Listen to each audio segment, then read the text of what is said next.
Missy be putting it down. I'm the hottest round. I told y'all mother. Talking about hip hop and finding someone with zero scandals, no beef, and absolutely no controversy, that's like finding a unicorn in Times Square.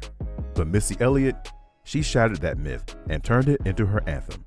Not only is she the first female rapper to stack up so many awards that even Google struggles to keep count, she also came from a life so tough it felt like her survival was a plot twist.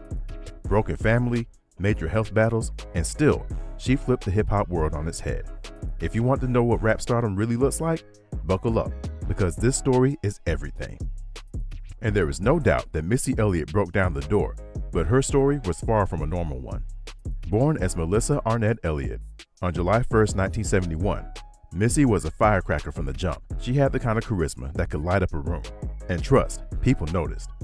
Growing up, she performed for her neighbors like she was headlining Madison Square Garden. But behind the happy kid who loved performing was a girl dealing with unimaginable challenges. Her father, let's just say he wasn't winning any Father of the Year awards. He was abusive, and Missy and her mom lived under that shadow until they finally escaped. That escape wasn't just physical. It was Missy's first big leap toward a future she could control. Despite the chaos, music became her outlet, her shield from everything. It was the one place where she could be herself, and her resilience became the foundation of her music. Fast forward to the early 90s, when Missy decided she wasn't just going to dream about a career in music, she was going to chase it down. She formed an R&B group called Sister with some friends, and while they didn't exactly blow up, they had something that caught the right attention. Enter Devontae Swing from Jodeci, who was scouting for fresh talent. Devontae saw potential in Missy and Sister and brought them to New York to join his Swing Mob collective. This was supposed to be their big break, but let's be real, life rarely works out that easy. Swing Mob wasn't exactly paradise. It was more of a crash course in the brutal reality of the music industry. The group struggled to make a real impact, and their stint there was short-lived. But you know how they say every cloud has a silver lining? Swing Mob wasn't just about disappointments. It was where Missy met her ride or die, Timberland. The two clicked instantly, creatively and personally, and that connection would change everything.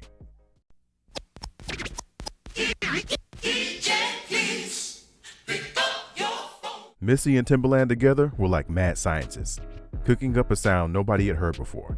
It was raw, it was weird, and it was theirs. That chemistry started brewing while they were still grinding at Swing Mob. And even after the collective fell apart, they stuck together, ready to take on the industry their way. Let me work it. I put my thing down, flip it and reverse it. Their big breakthrough came through one of the most iconic R&B artists of the 90s, Aaliyah. In 1996, Missy and Timberland worked on Aaliyah's sophomore album, One in a Million, and let's just say they didn't come to play. Tracks like If Your Girl Only Knew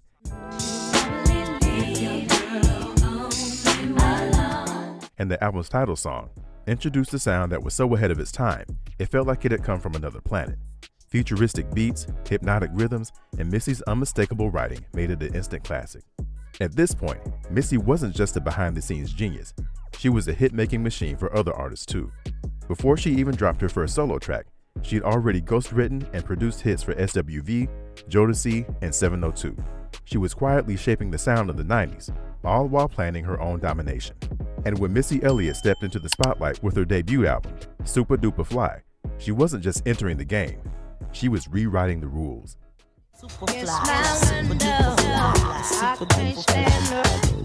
It all started in 1997, but the groundwork had been years in the making. Missy was seriously a businesswoman with a vision. That year, she launched her own label, The Gold Mine Incorporated, in collaboration with Elektra Records. For Missy, owning her work wasn't a bonus, it was essential. Creative control wasn't just about making music, it was about crafting an empire on her own terms. And let's talk about Super Duper Fly, because her story is incomplete without it. And can you believe this masterpiece was completed in a mind-boggling 2 weeks, and it showcased Missy's unparalleled ability to fuse hip-hop, R&B, and pure innovation. From the first track to the last, it was clear that Missy wasn't following any blueprint, she was inventing one. The Rain, Super Duper Fly, became the standout hit. Who got the keys to the Jeep? I'm driving to the beat. Blending hypnotic beats from Timberland with Missy's smooth yet commanding flow, the album completely shattered records. Super Duper Fly debuted at number 3 on the Billboard 200, making Missy the highest charting female rapper ever at that time for her debut album. Think about that, a black woman running her own label, creating her own sound, and crushing records. Missy wasn't just rising, she was skyrocketing. The album went platinum and established her as an unstoppable creative force. While Super Duper Fly marked Missy's arrival as a solo star, she wasn't content to stay in one lane. She was just as focused on elevating others as she was on building her own career. Behind the scenes, Missy was a songwriting and producing powerhouse. She penned Monica's So Gone, a soulful confessional hit that dominated the airwaves in 2003. Whitney Houston's In My Business, tell me why these hoes, they don't even like me. All in our business. That was Missy's work too. Her ability to capture raw emotion and pair it with genre-bending beats made her a sought-after collaborator for the biggest names in the industry. Missy's reach didn't stop with established stars. She had a knack for spotting untapped talent. She mentored emerging artists like Tweet, whose sultry single, Oops, Oh My, became a defining track of the early 2000s. Nicole Ray, another protege, found success with the Missy-produced track, Make It Hot. For Missy, mentorship wasn't just about lending her name. It was about crafting sounds and building careers, ensuring that her influence stretched far beyond her own catalog. And if you thought that was more than enough, wait till you hear about Missy's second studio album, The Real World, which dropped on June 22, 1999, and it was anything but a sophomore slump. This wasn't just an album, it was a masterclass in evolving an artist's sound while staying undeniably unique. After the playful energy of Super Duper Fly, Missy decided to go darker, grittier, and edgier. Had a huge attitude, started off staticky, mad at you, had you mad at me automatically. This was her I'm not here to entertain you, I'm here to dominate era. The album's lead single, She's a Bitch, made a bold statement right out of the gate.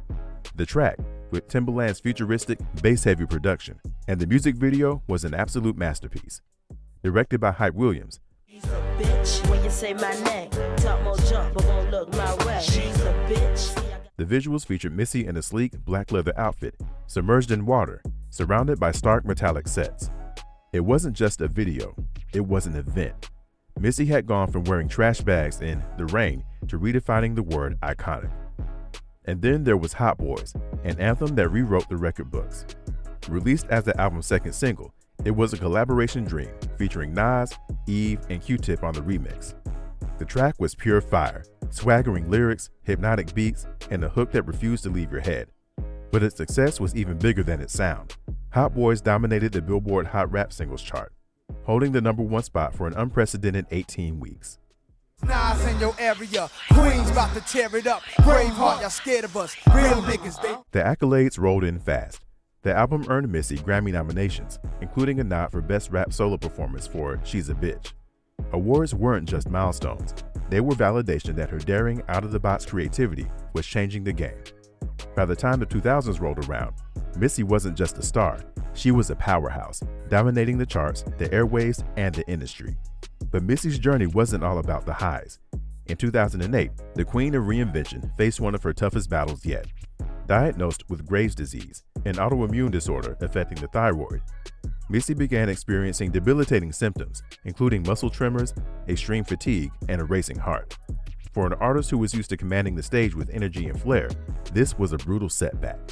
At one point, she even lost control of her legs, a terrifying moment that forced her to step away from the spotlight.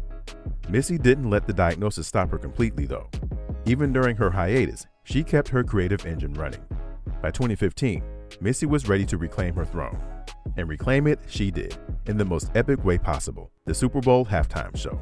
Partnering with Katy Perry, Missy stormed the stage with a medley of her greatest hits, including Get Your Freak On and Work It. That performance, it wasn't just nostalgia, it was a reminder that Missy Elliott was a cultural cornerstone. Later the same year, Missy dropped WTF, Where They From, a collaboration with Pharrell Williams that felt like a futuristic party track. It was fresh, and it proved Missy hadn't missed a beat. The accompanying video, featuring puppets that looked like Missy and Pharrell, was yet another example of her boundary-pushing creativity. As if her career wasn't already stacked with achievements, Missy hit 2 monumental milestones in the late 2010s and early 2020s. In 2019, she became the first female rapper inducted into the Songwriters Hall of Fame. Let that sink in. The first. For an artist whose pen game had shaped R&B and hip-hop for decades, this recognition was long overdue. Words cannot describe. I'm still pinching myself. You know, when you... That same year, MTV honored her with the Video Vanguard Award, acknowledging her groundbreaking work in music videos.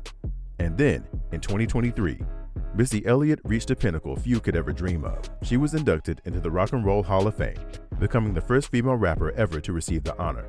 From Beyoncé to Lizzo to Doja Cat, her fingerprints are all over today's music landscape.